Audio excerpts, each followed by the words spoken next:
오늘 바깥에 비도 많이 내리고 우리 성도님들 하루 종일 열심히 일하셨는데 혹시 많이 피곤하시죠? 네, 하루 동안 정말 수고 많으셨고 고생 많으셨습니다. 우리 옆에 있는 분들과 함께 이렇게 인사를 나누기를 원합니다. 정말 수고 많으셨습니다. 하나님께서 위로해 주시기를 원합니다. 오늘은 잘 따라해 주시네요. 네, 저는 오늘 항상이 중요한 이유라는 제목으로 함께 말씀을 나누기를 원합니다. 여러 가지를 생각을 합니다. 어떻게 하면 가장 아름다운 제도를, 가장 아름다운 시스템을 만들 수 있을까? 가장 아름다운 공동체를 만들 수 있을까?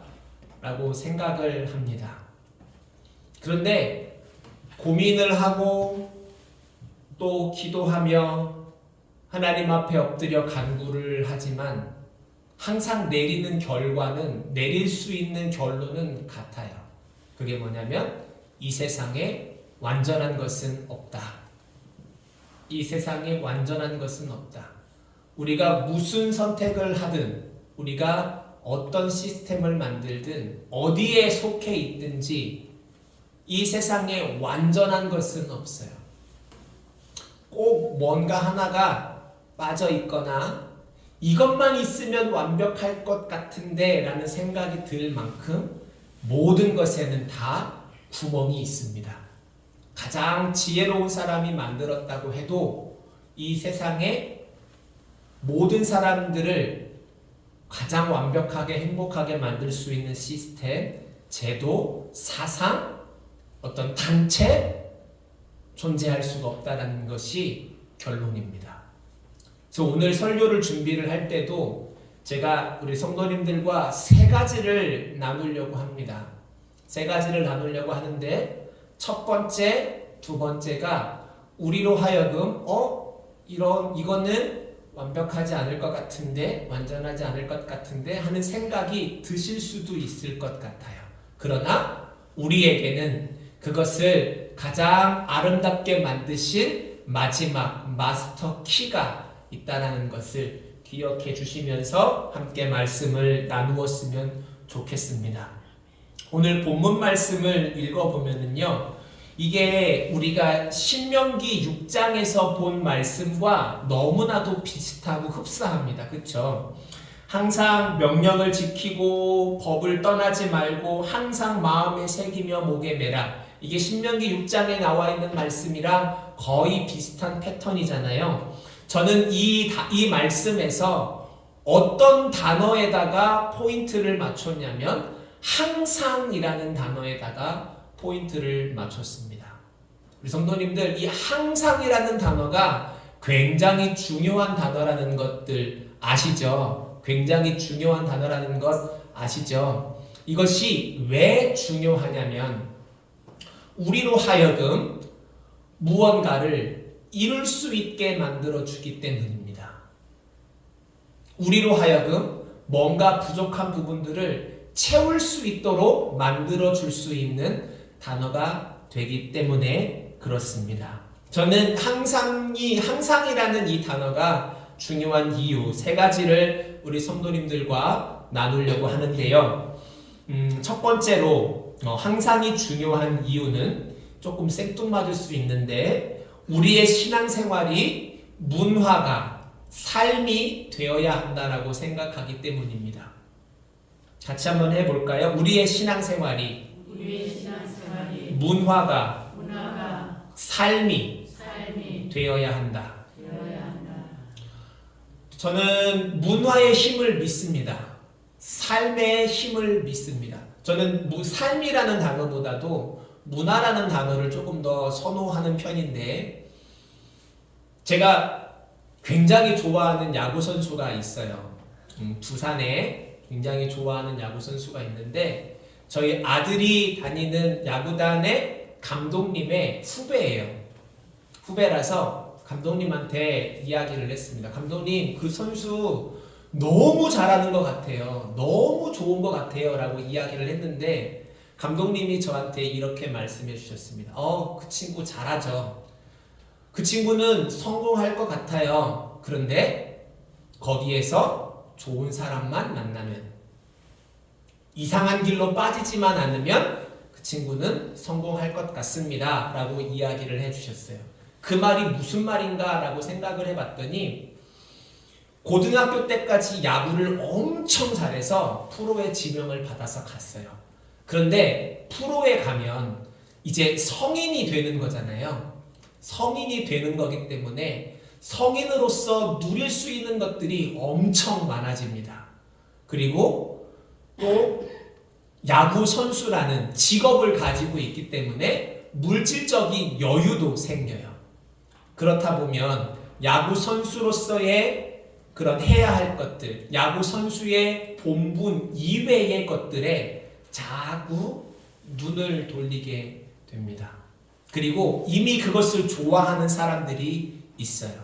만약 제가 너무나 좋아했던 그 선수가 야구 선수로서의 본분을 잃지 않고 매일매일 해왔던 것을 매일매일 해나가는 선수로 생활을 한다면 그 선수는 분명 프로 무대에서도 성공할 것이다. 감독님께서 이렇게 말씀하신 거고, 그 구단에도 분명히 노는 것 좋아하고 훈련하는 것보다 바깥으로 나가는 것들을 좋아하는 사람들이 분명히 있을 텐데, 그 사람들을 만나서 어울리기 시작하면 내가 해야 할 것들을 잊어버리고 점점 그쪽 문화로 빠져들어갈 거다. 그래서 그 사람은 성공할 수 없다.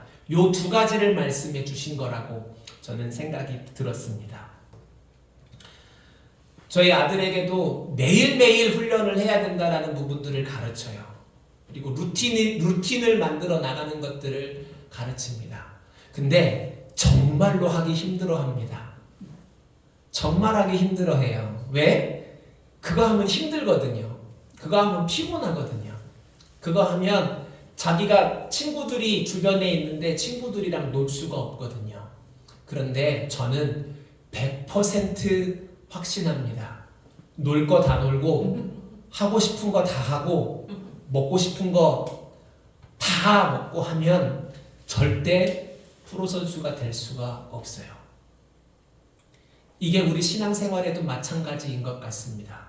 우리 신앙생활에도 매일매일 해야 하는 부분들이 정말로 중요하다고 생각합니다. 매일매일 하다 보면 그것이 뭐가 되죠? 습관이 됩니다. 그리고 그 습관이 긍정적인 영향을 끼치면 그것이 뭐가 되냐면 문화가 되는 거예요. 저는 우리 신앙생활을 하는 부분들이 습관의 단계에서 머물지 않았으면 좋겠습니다.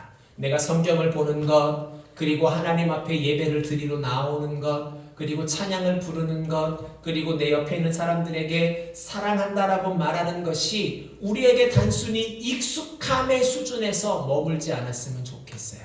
우리가 내가 살아가는 곳에, 내가 속해 있는 곳에, 내 가정에 문화가 되는 단계까지 나아갔으면 좋겠다 하는 마음입니다.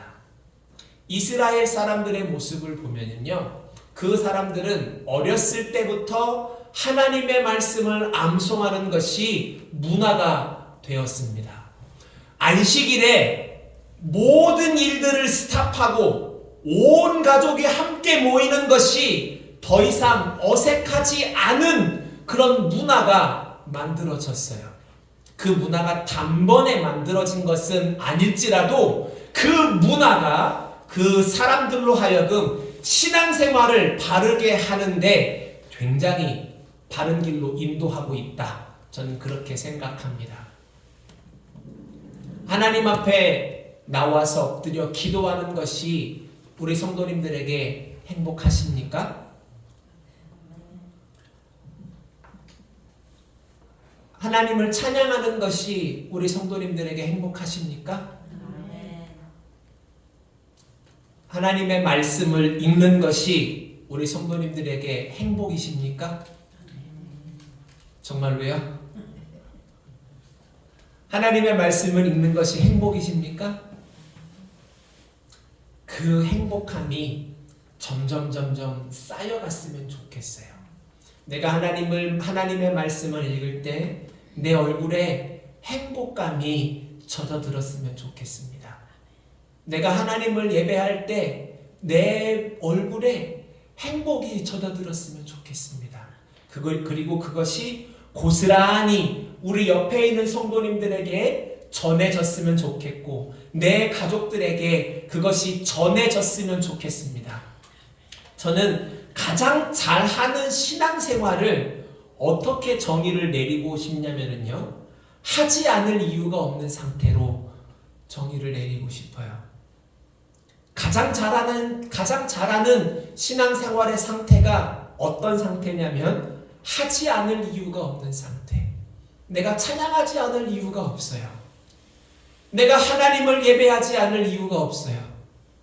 내가 하나님 앞에 엎드려 기도하지 않을 이유가 없어요. 왜? 그것이 나에게 숨 쉬는 것과 같은 거고 그것이 내가 매일매일 밥 먹는 것과 같은 것이 되어버렸기 때문에 저는 우리 성도님들이 그리고 우리 성도님들의 가정이 이 정도 수준까지 올라갔으면 좋겠습니다. 근데 이것이 어떻게 만들어질 수 있냐면 항상 하면서 만들어질 수 있는 거예요. 항상 하나님의 말씀을 가까이 하고 항상 하나님을 예배하기를 기뻐하고 항상 하나님 앞에 엎드려 기도할 때, 즉 오늘 잠언의 말씀이 이야기를 하는 것처럼 아비의 명령을 지키며 내 어미의 법을 떠나지 말고 그것을 항상 마음에 새기며 내 목에 될 때 이것이 우리의 문화로 젖어 들어갈 수 있게 될 줄로 믿습니다.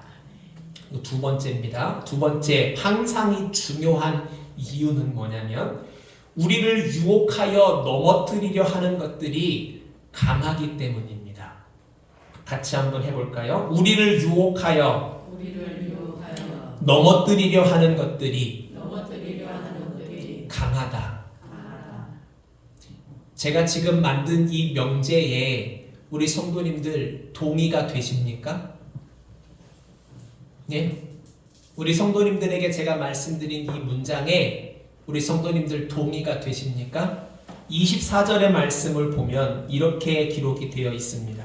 이것이 너를 지켜 악한 여인에게 이방 여인의 혀로 호리는 말에 빠지지 않게 하리라. 남자들은 예쁜 여자들에 약할 수밖에 없어요. 사람의 마음을 살살살살 녹이는 그 간드러진 목소리에 녹아질 수밖에 없습니다. 그것을 이기는 것이 이겨낸다 하는 것이 정말로 쉽지 않은 일이다. 이렇게 말씀을 드리고 싶어요. 내가 약하기 때문입니까? 성도님들 생각해 보세요. 남자가 여인에게 마음을 온전히 빼앗기고 여인에게 지배를 당하는 것이 남자가 약하기 때문입니까? 세계를 정복하는 것은 남자인데 그 남자를 정복하는 것이 여자라고 그러잖아요. 이런 얘기 들어보셨어요? 이 세상을 정복하는 것은 남자지만 그 남자를 정복하는 것은 여자다라는 말이 있어요. 근데 남자가 여자에게 정복당하는 이유는 남자가 약하기 때문입니까? 저는 그렇게 말하고 싶지 않아요. 남자는 약하지 않아요.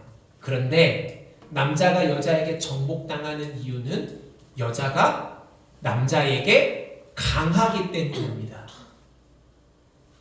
신앙생활을 하는 사람이든 세상을 살아가는 사람이든 저는 약하지 않다라고 생각합니다.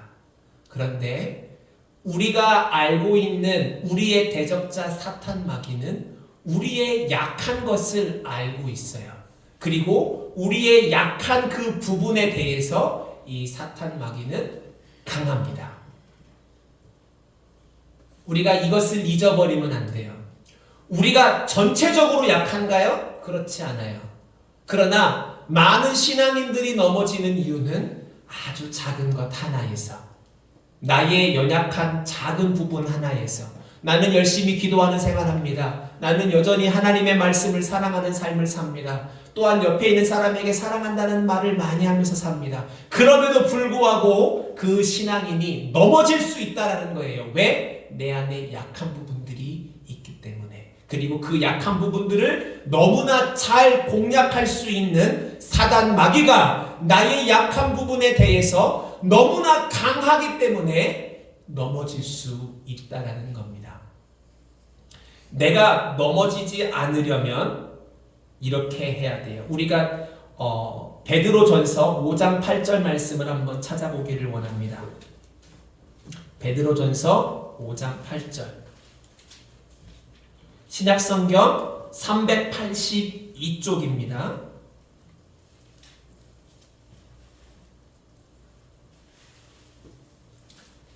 신약성경 382쪽 베드로전서 5장 8절입니다.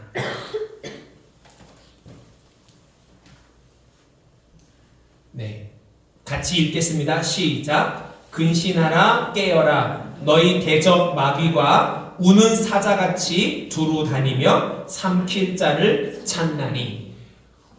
마귀가 너희의 대적 마귀가 우는 사자처럼 삼킬 자를 찾는다라고 했어요. 근데 이 베드로 전서를 기록한 사람이 우리에게 전해주는 그 대처법이 뭐냐면 근신하라 깨어라. 어떻게요? 어떻게 근신하고 어떻게 깨어 있으라는 말이에요? 항상 근신하고 항상 깨어 있으라는 말입니다. 그래서 이 항상이라는 단어가 중요한 거예요. 그 메가더 장군이 했던 말이라고 하는데 이게 정확하게 그분이 했다 그분이 하지 않았다 이런 설왕설래가 있기는 하지만 그래도 그분이 했다 치고 이런 말씀을 하셨습니다. 작전에 실패한 장수는 용서할 수 있어도 경계에 실패한 장수는 용서할 수 없다. 이게 무슨 말인지 이해가 되시겠어요? 전쟁에 있어서 작전은 실패할 수 있지만 경계는 실패하면 안 된다. 우리 군인들 아시잖아요. 군인들은 경계 근무라는 것을 섭니다. 나쁜 의도를 가지고 있는 사람이 그 군인들이 모여 있는 군사시설이나 주둔지에 가까이 하지 못하도록 지키는 거예요. 성문을 지키는 자처럼 지키는 겁니다. 근데 그 경계 근무를 하는 사람이 만약에 8시간을 경계 근무를 한다 치면 8시간 동안 나태하게 있어야만 그 경계가 뚫립니까? 그렇지 않아요. 경계가 언제 뚫리냐면 새벽녘에 뚫립니다. 그리고 경계 근무를 교대할 그 시점에 뚫려요. 왜 그러냐면 그 경계 근무를 교대할 시점이 되는 그 새벽 시간이 인간이 느끼는 가장 피곤하고 마음이 풀어지는 그런 시기이기 때문입니다. 8시간을 경계 근무를 선다고 했을 때 7시간 55분을 경계를 바짝 긴장하면서 섰어요. 근데 그 5분을 잠깐 눈을 감았는데 그 5분 때문에 경계 근무가 무너지는 거예요. 우리 성도님들 그 5분을 조심하시기 바랍니다. 우리의 신앙생활에도 그 5분이 있어요. 경계 근무가 뚫릴 수 있는 그 5분.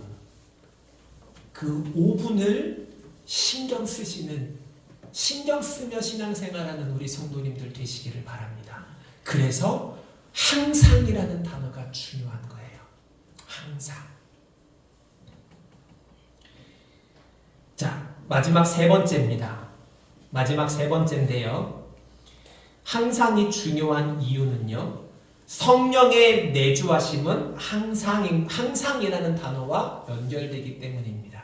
같이 한번 해볼까요? 성령의 내주하심은 항상과 연결된다. 제가 말씀을 나누는 서두에 이런 이야기를 했습니다. 이 세상에 완벽한 시스템은 없다고, 이 세상에 완벽한 것은 없다라고 말씀을 드렸어요. 하나님께서 이스라엘 백성들과 언약을 맺으셨습니다. 시내산에서 이스라엘 백성들과 언약을 맺으셨습니다. 너희가 내 말을 잘 들으면 너희는 내 백성이 되고 나는 너희의 하나님이 될 것이다 라고 언약을 맺으셨죠. 그리고 나서 언약을 맺으신 출애굽기 19장에서 언약을 맺으신 이후에 출애굽기 20장에서 무엇을 주셨나요? 십계명을 주셨죠. 근데 그 십계명이 어떻게 이스라엘 백성들에게 다가왔습니까? 어떤 상태로 다가온 건가요? 어디에 그 십계명이 새겨져 있었던가요? 돌판에 새겨져 있었습니다. 이스라엘 백성들은 그것을 눈으로 보았고 귀로 들었어요. 그러나 그 십계명의 돌판은 어디에 보관되어 있던가요? 하나님의 언약궤 안에 보관되어 있었습니다. 이스라엘 백성들은 앞에서 하나님의 말씀을 강론하는 자들의 소리를 듣습니다.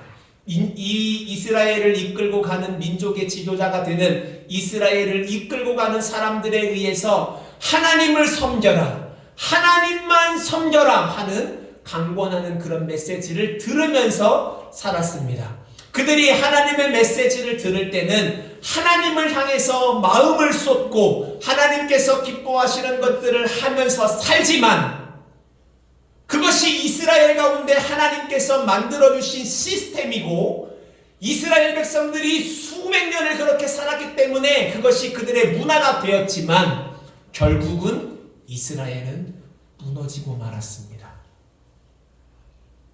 결국 이스라엘은 무너지고 말았어요. 왜요? 이스라엘 백성들이 무너진 이유가 뭡니까?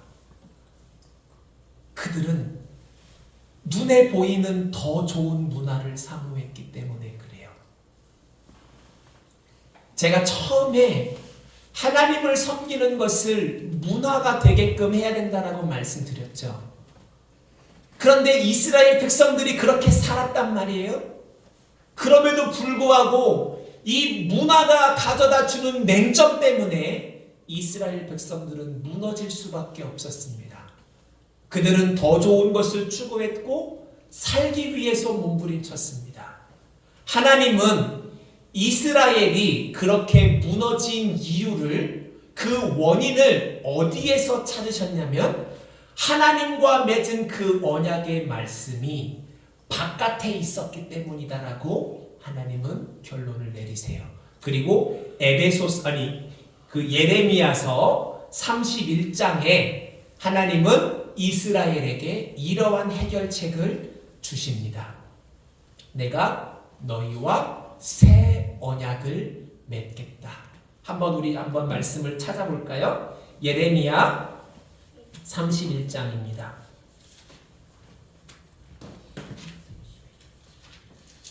예레미야 31장 잠시만요.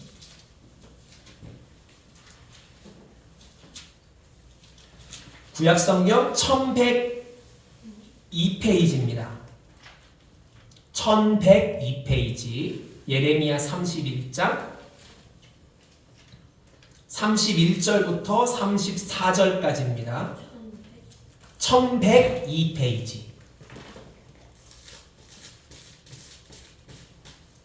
네, 우리 같이 한번 읽어보겠습니다. 시작. 여호와의 말씀이니라. 보라, 날이 이르리니 내가 이스라엘 집과 유다 집에 새 언약을 맺으리라. 이 언약은 내가 그들의 조상들의 손을 잡고 애굽 땅에서 인도하여 내던 날에 맺는 것과 같이 아니할 것은 내가 그들의 남편이 되었어도 그들이 내 언약을 깨트렸음이라. 여호와의 말씀이니라.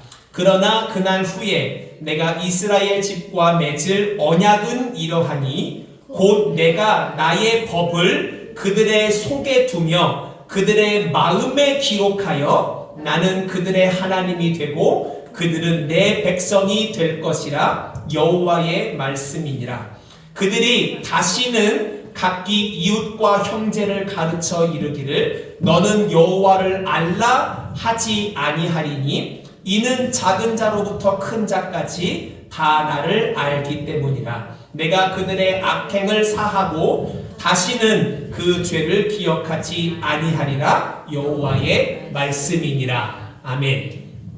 하나님께서 이스라엘 백성들 두 돌판에 새겨진 그 율법으로 말미암아 이스라엘 백성과 그 맺은 언약이 이스라엘 백성들이 하나님 말고 다른 것을 바라보며 문화를 만들어 갖게 했다라고 결론을 내리시고, 이제 더 이상 그것은 내려놓고 우리의 마음판에 하나님의 법을 새겨서 이 마음판에 새겨진 그 말씀으로 내가 너와 언약을 맺겠다 지금 말씀하시는 거예요. 이것을 우리는 어떻게 바라보냐면 성령께서 우리 안에 내주하신다 이렇게 바라보는 겁니다. 성령께서 우리의 마음속에 내주하셔서 우리에게 하나님께서 원하시는 것을 날마다 알게 하시고 날마다 깨닫게 하시고 무엇보다도 하나님의 것을 좋아하게끔 만들어 가시겠다 하시는 거예요. 너의 마음이 하나님으로부터 틀어지려고 할 때에 성령께서 우리의 마음속에서 근심하시고 또는 혼내시고 가르치셔서 너의 마음이 하나님으로부터 틀어지지 않도록 역사하시겠다고 하나님께서 말씀하시는 겁니다. 그것이 우리의 신앙생활 가운데 나타나는 거예요. 성령께서는 우리의 마음속에 있다가 다시금 바깥으로 나가셨다가 다시 들어오시는 겁니까? 아니에요. 내가 예수 그리스도를 나의 주 나의 하나님으로 고백하는 그 순간에 성령님은 언제나 우리의 심령 가운데 항상 함께 하십니다. 항상 우리와 함께 하십니다. 그 성령님께서 우리와 항상 함께 하시는 것 위에 이제 우리는 이 위에 다루었던 두 가지를 만들어 가야 할 줄로 믿습니다. 성령님께서 우리와 함께 하시는 것을 토대로 우리의 신앙생활의 문화를 만들어가는 우리 담는 교회가 되기를 바랍니다. 성령님께서 나와 함께 하시는 그 토대 위에 우는 사자처럼 달려드는 그 사단과 싸울 준비를 하는 우리 성도님들 되시기를 주님의 이름으로 축원합니다. 하나님의 말씀을 늘 가까이 하십시오. 누구와 함께요? 성령과 함께요. 우리 성도님들 늘 하나님의 이름을 부르며 기도하는 자리를 찾는 우리 성도님들 되시기를 바랍니다. 누구와 함께요? 성령님과 함께요. 우리 성도님들의 입술을 열어서 늘 옆에 있는 사람들에게 사랑합니다, 축복합니다, 고생하셨습니다 늘 말로 선포하시는 우리 성도님들 되시기를 바랍니다. 누구와 함께요? 성령님과 함께요.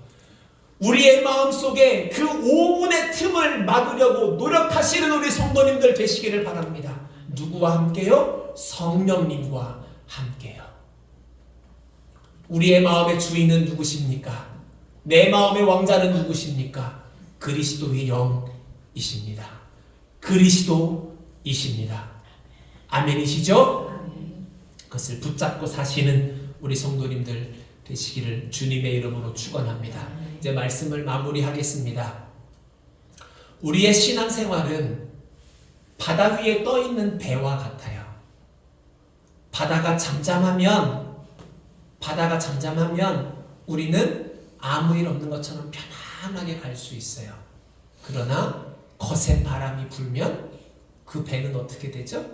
흔들립니다. 흔들려요. 그런데 중요한 사실은 하나님께서 노아에게 말씀하셔서 만들라고 하신 그 방주는 절대 깨어지지 않습니다. 비록 흔들릴지언정 그 배는 깨어지지 않는 거예요. 그게 우리 신앙생활의 모습인 것 같습니다. 흔들릴지라도 항상 성령과 함께 하시며 동행하시며 우리 안에 주어진 신앙생활의 아름다운 모습들을 매일매일 항상 유지해 가시는 우리 성도님들이 되시기를 주님의 이름으로 축원합니다. 기도하겠습니다. 하나님 아버지 감사합니다. 우리의 신앙생활에 이 항상이라는 단어가 중요한 것을 말씀을 통해서 생각하고